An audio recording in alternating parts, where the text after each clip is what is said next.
abantu ba Ssaabasajja Kabaka mwe nambalamusizza nembeebaza emirimu gye mukola era sijja kuwa kusaasira abo abalina obuzibu mutuuseeko n'okwebalizaako abo abafunye ebirungi.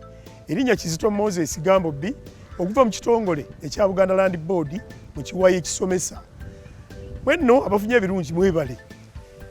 Ono abuuzizza ekyapa ekituufu kifaanana kitya? Ekyapa ekituufu kiteekwa okuba nga kiriko obunene bw'ekifo ekyo ekyapa we kiri.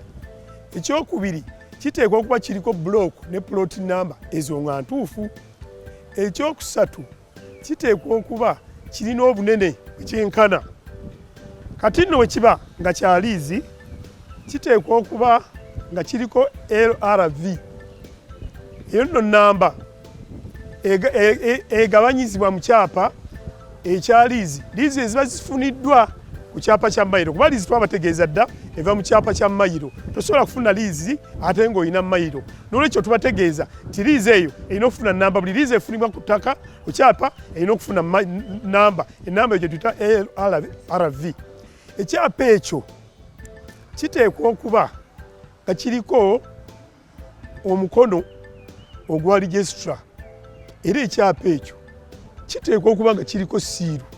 Siiru no yenvumbo mu Luganda. Siiru eyo eteekwa okuba nga ekubiddwako gavumenti okakasa dda nti ekyo ekyapa kituufu. Ekyapa ekyo kiteekwa okuba we kiba ekya liizi nga kiriko emyaka gyegenda okumala. Okugeza nga bwe twabategeeza dda mu Buganda Land Board tufuna emyaka 49, 75 ne 99.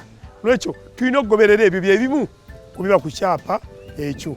N'olwekyo bwe kiba ekimu ku ekyo tebiriiko ekyapa kiba kifu. N'olwekyo mwetegereze nnyo nga mufunye ebyapa. Ssaabasajja Kabaka awangaale.